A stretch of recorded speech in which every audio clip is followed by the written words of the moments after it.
Спасибо большое. Да, как вы уже сказали, Мухаддин Кебери, лидер Национального альянса Таджикистана. Это коалиция оппозиционных партий и движений. Когда я представился сегодня утром, сказал, что я бывший депутат парламента, милые дамы поправили, сказали, что бывших депутатов не бывает, как и не бывает бывших чекистов.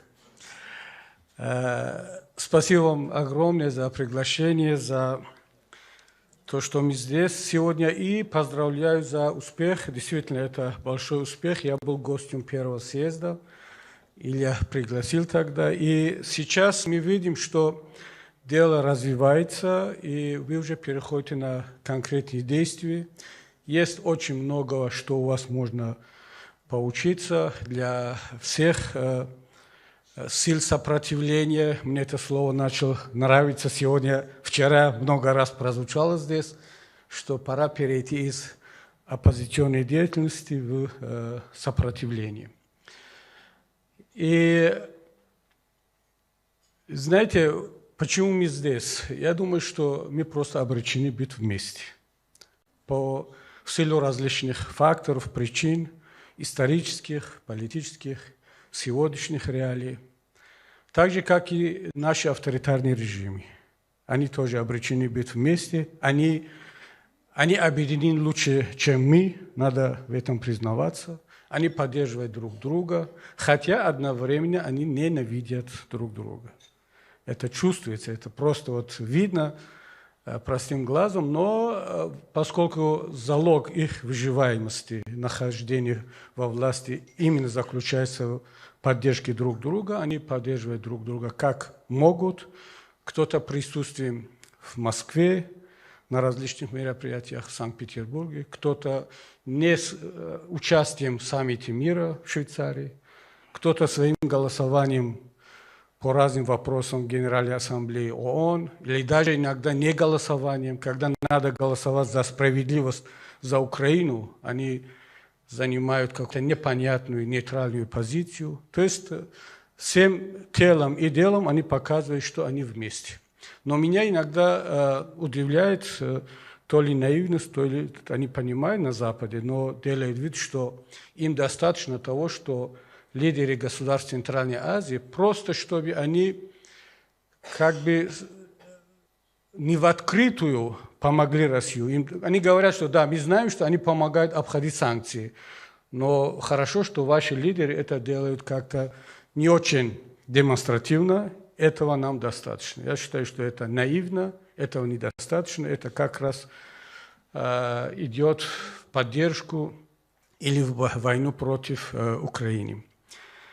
Второй момент. Мне кажется, что из всех оппозиционных групп Российской Федерации ваша группа, вот этот съезд, имеет более, может быть, не до конца, но более сформированную политику по отношению к государствам Центральной Азии и Кавказа. И я думаю, что надо продолжать эту линию, потому что для нас это тоже очень важно, хотим того или нет, в будущем мы должны сотрудничать после того, как Россия будет свободной, после того, как, я надеюсь, что по принципу домино это уже будет действовать в Центральной Азии, в Кавказе. Мы должны сейчас готовить фундамент, как нам быть дальше.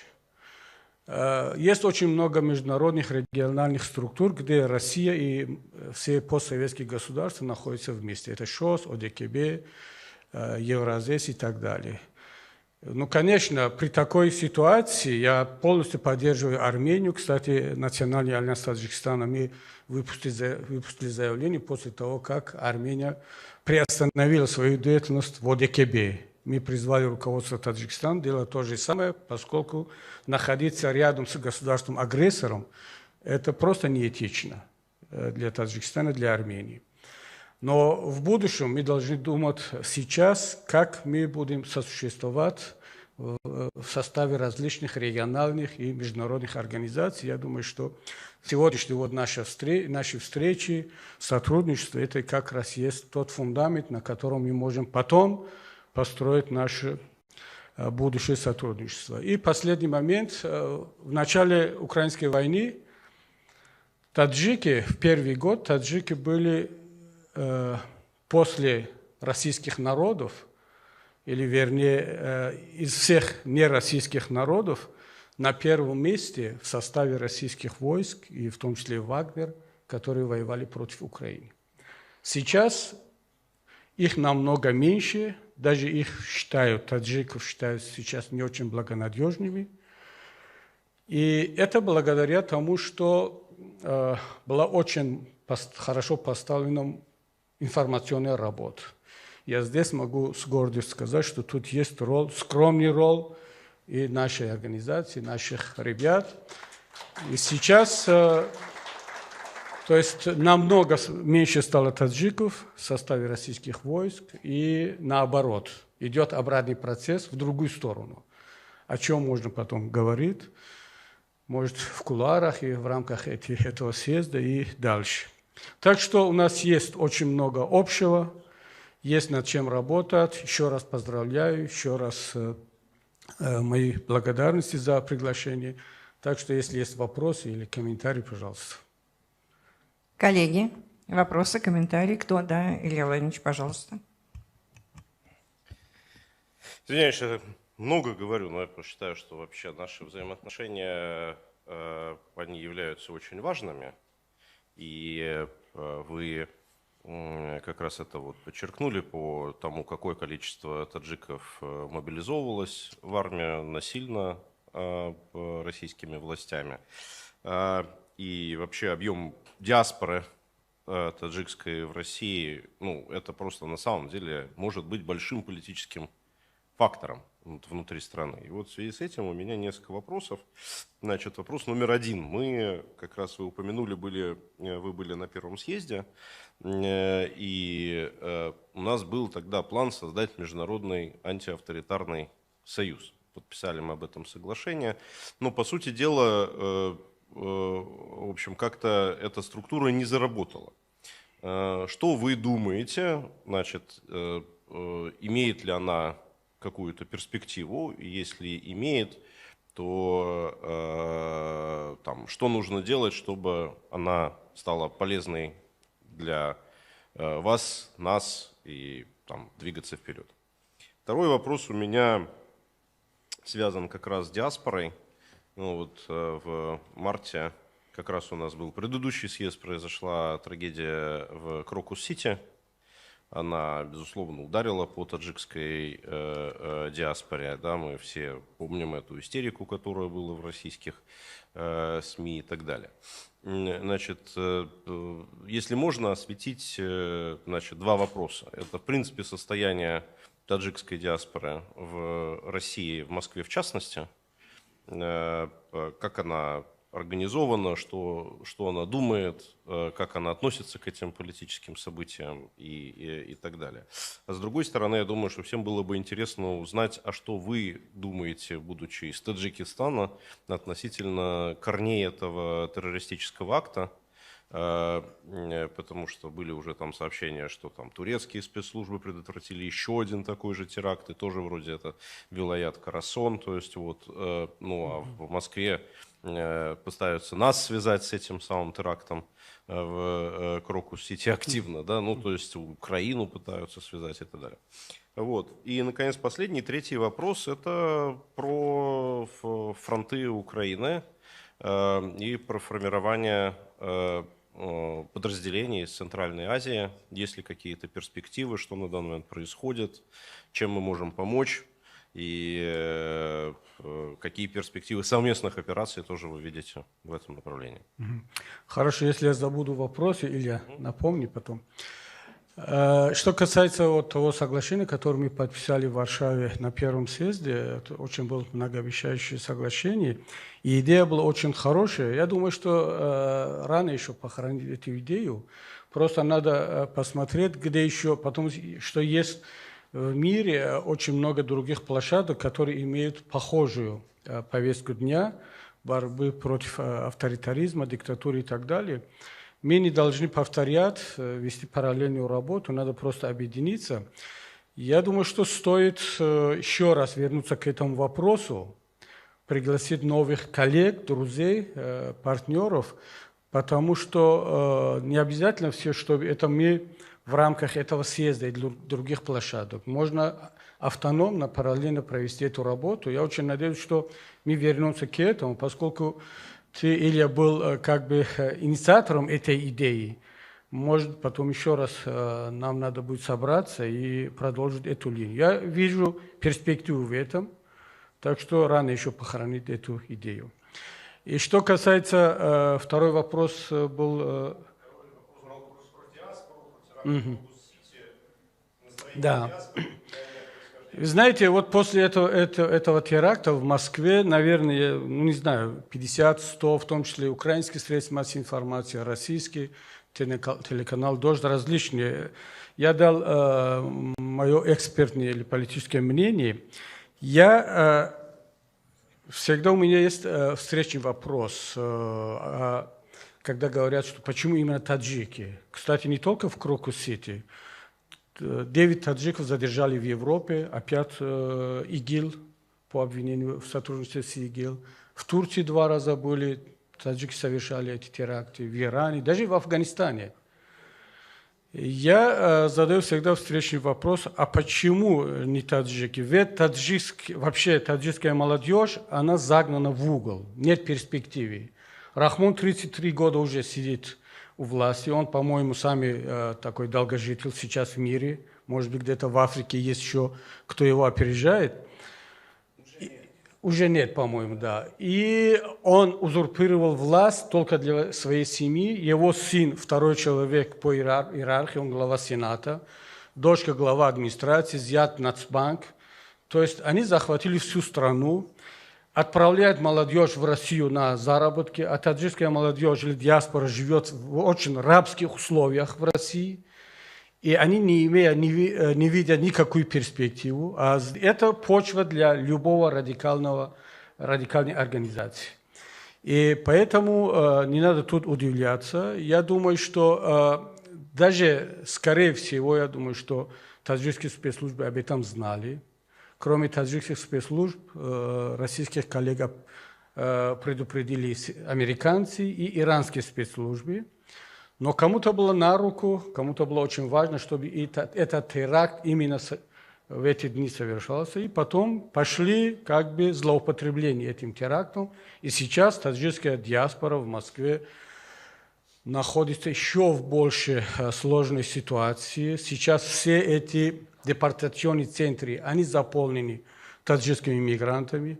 Их заставляют подписать контракт на войну в Украине или их ждет депортация домой, а многие из этих мигрантов, они находятся в различных списках разыскиваемых людей, их ждет в стране, в Таджикистане, тюрьма. То есть они опять поставлены перед сложным выбором, или война в Украине, или быть депортированы домой. Но, кстати, многие даже выбирают депортацию и тюрьму, но не подписывают контракты с российской армией, что на это надо обратить внимание.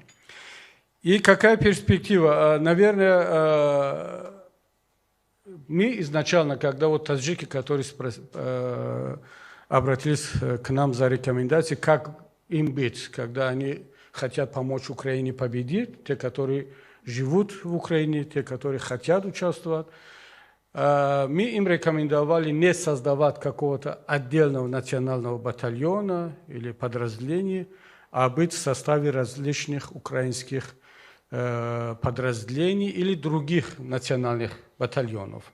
Как и сейчас происходит это, но если есть такая необходимость, есть возможность, почему бы и нет? Я думаю, что этот вопрос можно и обсудить еще. Так что с чем такая ваша рекомендация связана? Почему вы решили не делать национальный батальон, а чтобы они расходились по разным подразделениям? Почему?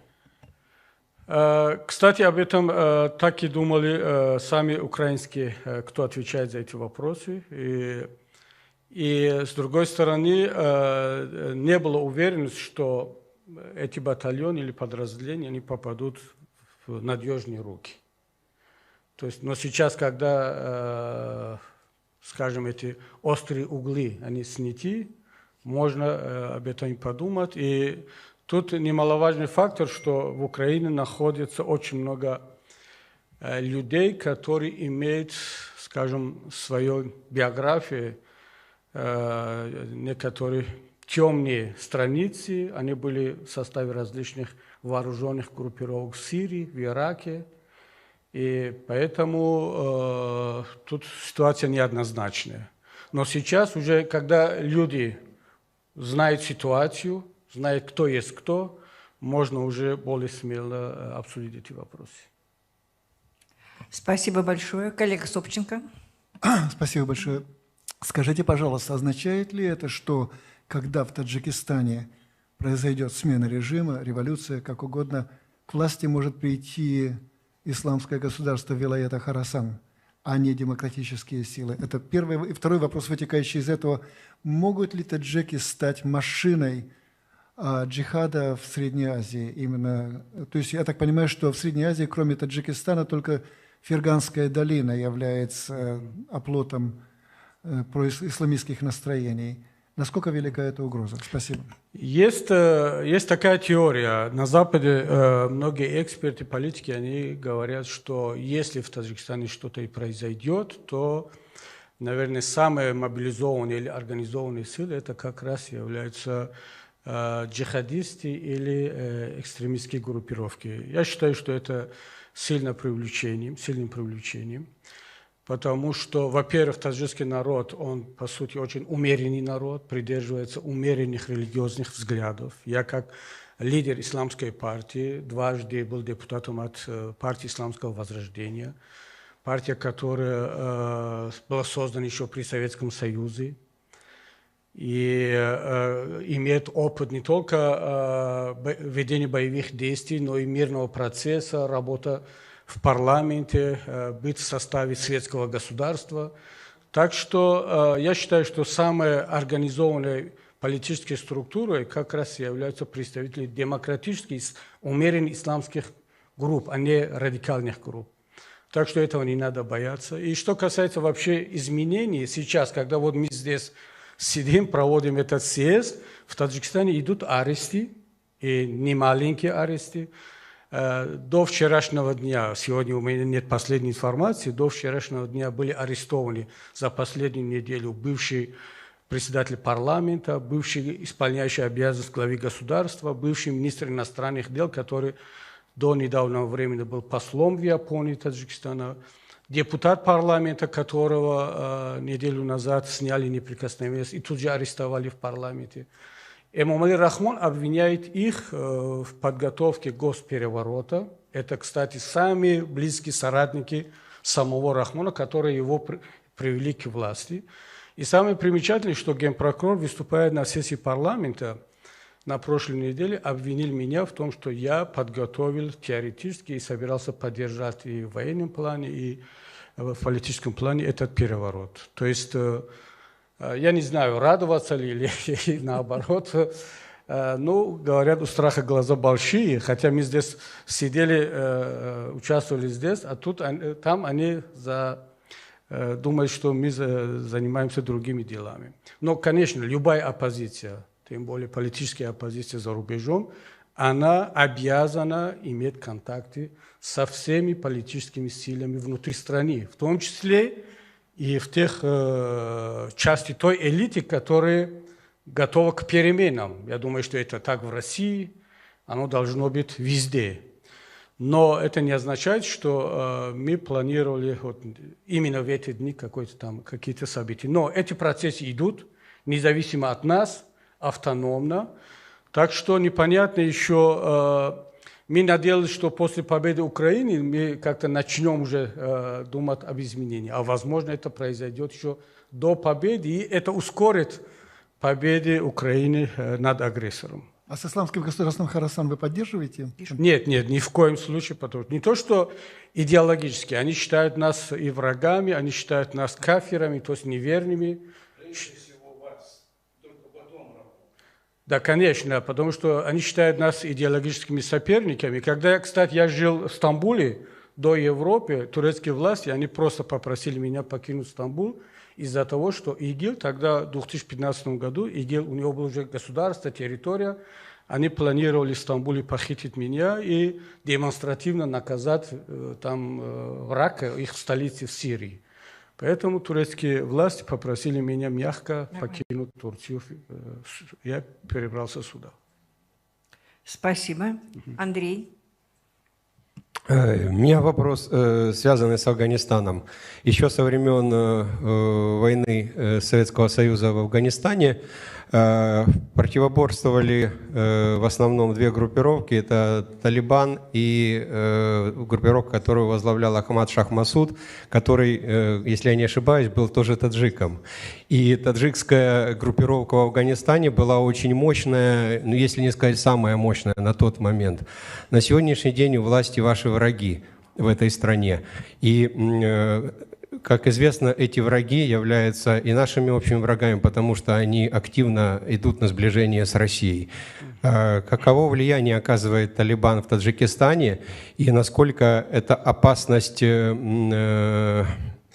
существует того, что большая часть таджиков перейдет все-таки на эту сторону, так скажем, на сторону зла?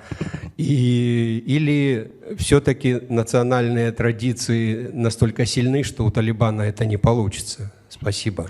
Во-первых, и сейчас уже в составе Талибан немало таджиков, есть очень известные командиры, например, недавно Абдулхамид Хурасани, он таджик из Паншера, он воюет в составе Талибан.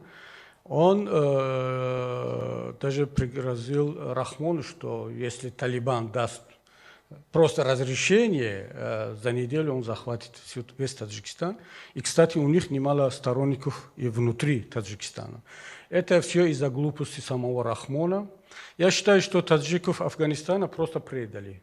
Предали союзники, не только европейские, но и российские друзья, и Эмомали Рахмон. И они оказались сейчас в очень сложной ситуации, когда они потеряли Афганистан. И сейчас идет, я не знаю, надо просто проверить эту информацию, что переброска из южных регионов, переброска населения на север, там, где компактно проживают таджики. То есть там, где таджики сейчас перебрались в основном на запад, в Канаду, в США, в Европу, в Таджикистан, а эти освобожденные места уже как бы населяются другими этническими группами. И я считаю, что не надо бояться того, что вот, и нельзя сказать так, что талибы перешли на сторону наших или ваших врагов. Талибы стали более прагматичными. Это не талибы, которые 20 лет тому назад. Они вынуждены тоже учитывать реальную ситуацию в регионе. У них нет намерений, у них нет никаких планов на север. Даже несмотря на все провокационные заявления некоторых лидеров, в том числе Эмомали Рахмона, который занимает очень явную антиталибскую позицию, ну, конечно, имея на это свои планы, потому что он хочет выставлять себя как бы последним рубежом, защитником светских ценностей, европейских ценностей, а, конечно, это не так. Но, несмотря на все эти провокационные заявления, талибы ведут себя очень осторожно, я бы сказал, даже достойно, они не отвечают. Поэтому нельзя не идеализировать талибов, но и не демонизировать, надо просто исходить из факта, что они есть. Это часть афганского общества. Кстати, я еще когда лет 12 тому назад Карнеги-центр в Москве пригласили меня на одну конференцию, я еще тогда сказал, что рано или поздно талибы придут к власти, надо к этому готовиться. Меня тут же и в Москве обвинили, и в Душанбе про талибских взглядах. Я сказал, что, ребята, я выпускник Московской дипломатической академии, но надо исходить из реальности. Талибы, мы любим их, нет, это часть афганского общества. Надо с ними считаться. Кстати, сейчас Европа готовится к тому, что де-факто признавать талибов и сотрудничать с ними.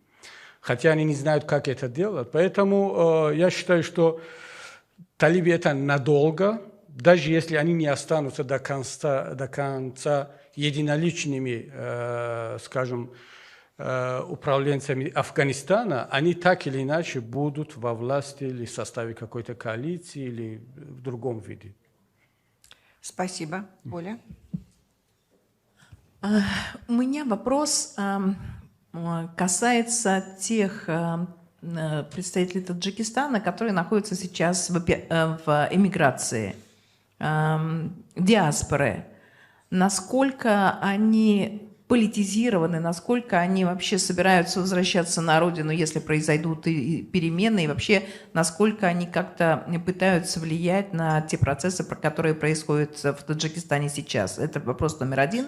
А второй, все-таки тоже хотелось бы понять, каким образом мы можем усилить наше взаимодействие, чтобы решать наши совместные проблемы, я имею в виду борьбу с диктатурами. Спасибо. Надо разделить таджикских мигрантов на две части. Это экономические мигранты, которые в основном работают, живут в России, в Казахстане, в странах СНГ.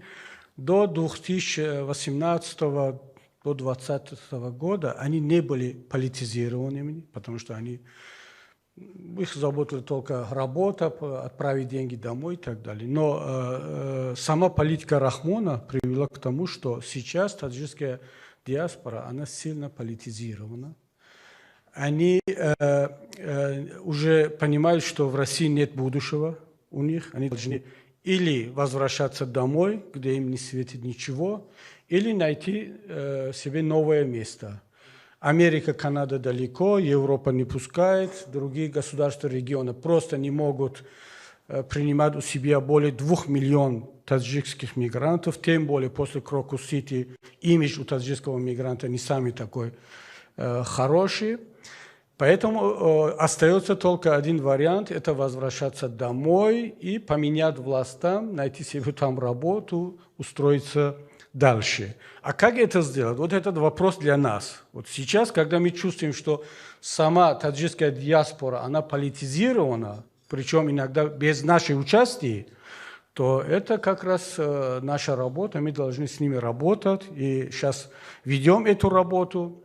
И я думаю, что это для нас, для любого политика, это важный вопрос. А что касается европейской части мигрантов, конечно, большинство здесь, они политические мигранты, такие как мы, но поскольку мы далеки от Таджикистана, вся надежда на ту часть миграции, которая находится в регионе. То есть мы здесь, используя вот эту свободу, возможности, мы ведем информационную политическую работу, а основную работу должны выполнять мигранты, которые находятся там. А что касается вообще нашей перспективы, как нам вместе бороться с диктатурой, я думаю, что то, что мы сейчас делаем, это очень много, это очень важно. Надо просто развивать эти контакты и использовать все возможные площадки. То есть не только этот съезд, но и, наверное, то, что вот Илья сказал, вопрос, что это соглашение, которое мы подписали. То есть надо использовать эти механизмы. И самое главное, надо объяснить нашим партнерам на Западе, вообще и в свободном мире, не обязательно только на Западе, в свободном мире, что не надо бояться мусульман. Вот это очень важный вопрос, я это чувствую. Вот когда возникает... Ведь в Центральной Азии, хотим того или нет, в нашем регионе без участия активных мусульманских лидеров ничего не получится. Это надо просто понимать и действовать в соответствии с этими. Недавно я был в Брюсселе, представьте себе, что выделили на час на встречу с евродепутатами, и 45 минут меня допрашивают, в чем мое отличие от Аль-Каиды, Талибана и ИГИЛ. Я говорю, ребят, я приехал сюда обсудить наши политзаключенные, там, будущее Таджикистана. А вы все время задаете вопрос, в чем мое отличие. Время заканчивается, мы так и не начали наши основные вопросы. То есть люди здесь живут этими стереотипами. Поэтому нам первая задача – разбить эти стереотипы и воспринимать наш регион так, как они есть. Не надо бояться. Я думаю, что в этом и залог нашего успеха. Спасибо.